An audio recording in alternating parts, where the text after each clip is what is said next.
Hello बाळ दोस्तों, एज्युटेकनो channel में आपनु स्वागत है। आज આપણે શીખીશું ધોરણ 8 વિષય હિન્દી પાઠ 8 માં કહ એક કહાની પાઠના અભ્યાસ અને સ્વાધ્યાયના પ્રશ્નોની સમજ મેળવીશું। પાઠનો વિડિયો તમે વિડિયોના ડિસ્ક્રિપ્શનમાં તથા વિડિયોના અંતે પણ નિહાળી શકો છો। તો ચાલો શીખીએ ધોરણ 8 વિષય હિન્દી પાઠ 8 માં કહ એક કહાની પાઠના અભ્યાસ અને સ્વાધ્યાયના પ્રશ્નોની સમજ। સૌપ્રથમ આપણે અભ્યાસના પ્રશ્નોની સમજ મેળવીએ। પ્રશ્ન નંબર 1, निम्नलिखित प्रश्नों के उत्तर दीजिए।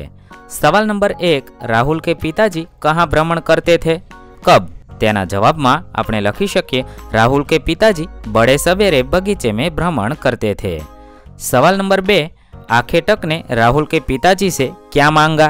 तेना जवाब में आपने लखी शकीए आखेटक ने राहुल के पिताजी से अपना शिकार मांगा। सवाल नंबर 3, उपवन की शोभा कैसी थी? तेना जवाब में आपने लखी शकीए उपवन में तरह तरह के रंगों वाले फूल खिले थे। उन फूलों पर घास की बूंदें चमक रही थी। हवा के हल्के झोंकों से जब वे बूंदें एक दूसरे से मिलती थी तो उनमें लहर सी उत्पन्न हो जाती थी।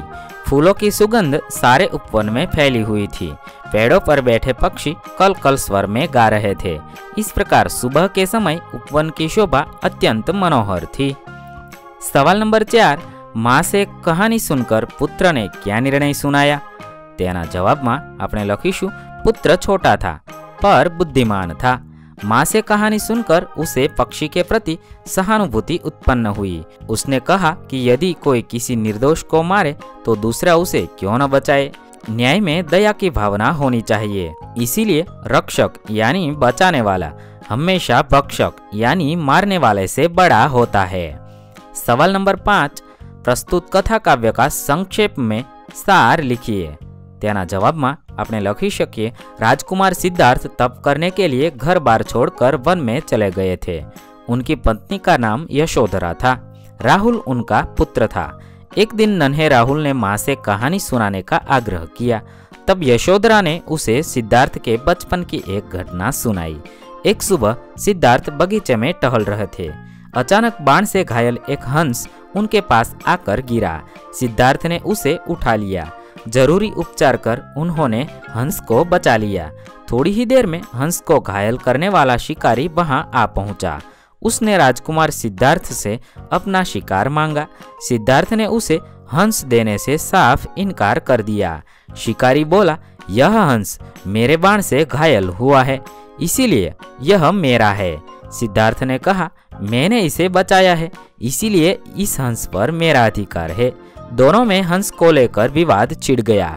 अंत में मामला न्यायालय में पहुंचा। यशोधरा ने राहुल को इतनी कहानी सुनाकर राहुल से कहा, अब तू बता कि घायल हंस पर किसका अधिकार होना चाहिए? राहुल ने कहा, इस मामले में न्याय दया के पक्ष में होना चाहिए। जिसने घायल हंस को बचाया उसी को हंस मिलना चाहिए, क्योंकि बचाने वाला मारने वाले से बड़ा होता है। माँ ने बेटे की प्रशंसा करते हुए कहा, तूने कहानी सुनी ही नहीं, उस पर विचार भी किया। तुझसे ऐसे ही न्याय की अपेक्षा थी। आ रीते आपणे आपेला कथा काव्यने संक्षेप सारमां लखी शकीए। हवे प्रश्न नंबर 2, रेखांकित शब्दों के वचन बदलकर वाक्यों को दोबारा लिखिए। अहीं કેટલાક वाक्य आपेला छे। आ वाक्योमां नीचे લીટી करेली छे। आ લીટીमां जे शब्द आपेलो छे ते शब्दनुं वचन बदलवानुं छे। एटले के एक वचन होय तो तेनुं बहुवचन करीने आपेलुं वाक्य फरीथी लखवानुं छे। तो चालो आपणे आ वाक्यो लखीए। 1, लड़की ने नई सलवार पहनी है। अहीं लड़की अने सलवार ए बे शब्दोनी नीचे લીટી करेली छे। ते शब्दोने आपणे एक वचनमांथी बहुवचन एटले के लड़कीनुं बहुवचन अने सलवारनुं बहुवचन करीने वाक्य फरीथी लखीशुं। तेनो जवाब आपणे लखी शकीए, लड़कियों ने नई सलवारें पहनी है। 2, अध्यापक ने छात्र को कहानी सुनाई। तेनुं बहुवचन थशे, अध्यापकों ने छात्रों को कहानियां सुनाई। 3, प्रधानमंत्री ने अपने मंत्री से देश की समस्या पर बातचीत की। तेनो उत्तर थशे, प्रधानमंत्री ने अपने मंत्रियों से देश की समस्याओं पर बातचीत की। 4, इस पत्रिका में जो कविता छपी है वह बहुत मनोरंजक है।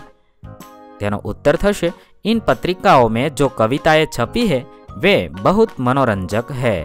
5. लू चलने के कारण लता सूख गई है। તેનો ઉત્તર થશે લૂ ચલને કે કારણ લતાએ સૂખ ગઈ હે। આ રીતે આપણે આપેલા શબ્દોનું વચન બદલી અને વાક્ય ફરીથી લખીશું। હવે આપણે સ્વાધ્યાયના પ્રશ્નોની સમજ મેળવીએ। પ્રશ્ન નંબર 1, काव्य पंक्तियों का भावार्थ अपने शब्दों में लिखिए। અહીં બે કાવ્ય પંક્તિઓ આપેલી છે। આ કાવ્ય પંક્તિઓનો ભાવાર્થ એટલે કે તેનો અર્થ તમારે તમારા શબ્દોમાં લખવાનો છે। એક, वर्ण वर्ण के फूल खिले थे। आपेली काव्य पंक्तिओं भावार्थ आपणे आ रीते लखी शकीए। बगीचे में तरह तरह के रंगों वाले फूल खिले थे, उन पर ओस की बूंदें चमक रही थी। हवा के हल्के हल्के झोंकों से फूल हिल रहे थे, उन पर ओस का पानी लहराता था। राहुल ने पूछा, क्या उन पर पानी लहराता था? हाँ माँ, मुझे यही कहानी सुननी है। बीजी काव्य पंक्ति है, तू है हठी मान धन मेरे। आपेली काव्य पंक्तिओं भावार्थ आपणे आ रीते लखी शकीए। मेरे बेटे तू बहुत जिद्दी है। अच्छा तो सुन। एक दिन बड़ी सुबह तेरे पिता बगीचे में घूम रहे थे। उस समय वातावरण में मनपसंद खुशबू फैली हुई थी। जहाँ मनपसंद खुशबू फैली हुई थी, हाँ माँ, यही कहानी सुनाओ। आ रीते आपणे आपेली काव्य पंक्तिओं भावार्थ लखीशुं। हवे प्रश्न नंबर 2, चित्र के आधार पर अपूर्ण काव्य को पूर्ण कीजिए। અહીં એક ચિત્ર આપેલું છે અને બે કાવ્ય પંક્તિ આપેલી છે। આ કાવ્ય પંક્તિઓને આપણે આગળ વધારીને એક કવિતા બનાવવાની છે। હું અહીં તમારા જેવા વિદ્યાર્થીએ બનાવેલી કવિતા લખું છું। તમારે તમારી રીતે વિચાર કરીને अन्य कविताના વાક્યો પણ તમે બનાવી શકો છો। माँ मुझको भी पौधा दे दे, मैं भी वृक्ष लगाऊंगा, रोज उसे दूंगा मैं पानी, जब वह पौधा पेड़ बनेगा कितना सुंदर हमें लगेगा। वायु प्रदूषण फैल रहा जो, उसको मार भगाऊंगा, माँ मुझको भी पौधा दे दे। आ रीते आपणे आ काव्य पंक्ति ने आगळ वधारी शकीए। हवे प्रश्न नंबर 3, एक दिन अकबर ने बीरबल से पूछा, बीरबल दुनिया में सबसे अधिक शक्तिशाली कौन है? बीरबल ने क्या कहा होगा? सोचकर कहानी को आगे बढ़ाइए। एटले के एक दिवस अकबरे बीरबल ने पूछू कि बीरबल आ दुनिया में सौथी शक्तिशाली कौन है? त्यारे बीरबले शुं कीधुं हशे ते विचारीने तमारे आपेली वार्ताने आगळ वधारवानी छे। वार्ताने आपणे आ रीते आगळ वधारी शकाय। एक दिन अकबर ने बीरबल से पूछा, बीरबल दुनिया में सबसे अधिक शक्तिशाली कौन है? बीरबल ने कहा, जहांपना दुनिया में सबसे अधिक शक्तिशाली सूरज है। बादशाह ने पूछा, कैसे? तब बीरबल ने बादशाह को निम्नलिखित कहानी सुनाई। एक बार हवा, पानी और सूरज में बहस छिड़ी। तीनों स्वयं को सबसे अधिक शक्तिशाली बता रहे थे। एक देवदूत ने उन तीनों की बातें सुनी। उसने कहा, देखो वह यात्री कोट पहने जा रहा है, जो उसका कोट निकलवा दे वही सबसे अधिक शक्तिशाली है। सबसे पहले हवा आगे बढ़ी और तेज चलने लगी। उसने तूफानी रूप ले लिया। यात्री का कोट फड़फड़ाने लगा। उसने हाथ से कसकर कोट को पकड़े रखा। आखिर हवा ने हार मान ली। अब पानी ने अपनी ताकत दिखानी शुरू कर दी। जोर की बारिश होने लगी। यात्री पूरी तरह भीग गया, पर उसने कोट न निकाला। अंत में सूरज की बारी आई। इतनी तेज धूप निकली कि यात्री गर्मी सहन न कर सका। वह पसीना पसीना हो गया। परेशान होकर उसने कोट निकाल दिया। सबने सूरज की शक्ति का लोहा मान लिया। बादशाह ने भी बीरबल की बात का समर्थन किया। आ रीते आपणे आ वार्ताने आगळ वधारी शकीए। हवे प्रश्न नंबर 4, अगर पाठशाला के सामने दुर्घटना हुई तो आप क्या करेंगे? एटले के तमारी शाळानी सामे जो कोई अकस्मात थाय तो तमे शुं करशो ते तमारे અહીં લખવાનું છે। હું અહીં તમારા જેવા વિદ્યાર્થીની વાત લખું છું। अगर हमारी पाठशाला के सामने कोई दुर्घटना हुई तो हम तुरंत पहुंचकर दुर्घटनाग्रस्त व्यक्ति को स्कूल में लाएंगे। प्राथमिक चिकित्सा पेटी में से दवा और मरहम पट्टी से उसका उपचार करेंगे। यदि चोट अधिक गंभीर हुई तो हम आसपास से डॉक्टर को बुलाएंगे या घायल को अस्पताल पहुंचाएंगे। आ रीते तमे तमारी पाठशाला सामे जो कोई अकस्मात थाय तो तमे शुं करशो ते वात लखवानी छे। हवे प्रश्न नंबर 5, इस कविता को कहानी के रूप में लिखिए। एटले के आपेली कहानी ने वार्ताना स्वरूप में लखवानी छे। आ कविता ने वार्ता स्वरूपे आ रीते लखी शकाय। राजकुमार सिद्धार्थ तप करने के लिए घर बार छोड़कर वन में चले गए थे। उनकी पत्नी का नाम यशोधरा था। राहुल उनका पुत्र था। एक दिन नन्हे राहुल ने माँ से कहानी सुनाने का आग्रह किया। तब यशोधरा ने उसे सिद्धार्थ के बचपन की एक घटना सुनाई। एक सुबह सिद्धार्थ बगीचे में टहल रहे थे। अचानक बाण से घायल एक हंस उनके पास आकर गिरा। सिद्धार्थ ने उसे उठा लिया। जरूरी उपचार कर उन्होंने हंस को बचा लिया। थोड़ी ही देर में हंस को घायल करने वाला शिकारी वहां आ पहुंचा। उसने राजकुमार सिद्धार्थ से अपना शिकार मांगा। सिद्धार्थ ने उसे हंस देने से साफ इनकार कर दिया। शिकारी बोला, यह हंस मेरे बाण से घायल हुआ है, इसीलिए यह मेरा है। सिद्धार्थ ने कहा, मैंने इसे बचाया है, इसीलिए इस हंस पर मेरा अधिकार है। दोनों में हंस को लेकर विवाद छिड़ गया।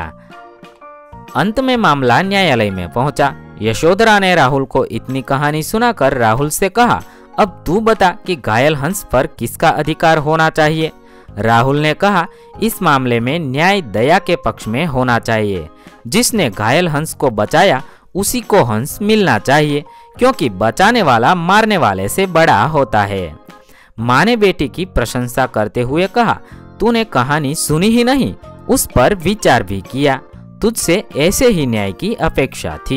આ રીતે આપણે આપેલી કવિતાને વાર્તાના સ્વરૂપમાં લખી શકીએ। અહીં આપણા અભ્યાસ અને સ્વાધ્યાયના પ્રશ્ન પૂર્ણ થાય છે। વિદ્યાર્થી મિત્રો, ધોરણ 6 થી 8 ના તમામ વિષયના અભ્યાસ અને સ્વાધ્યાયના પ્રશ્નના વિડીયો આપણી ચેનલ પર જલ્દીથી ઉપલબ્ધ થશે। થેન્ક યુ દોસ્તો, એડ્યુટેકનો ચેનલ તરફથી વિડીયો નિહાળવા બદલ આપનો આભાર।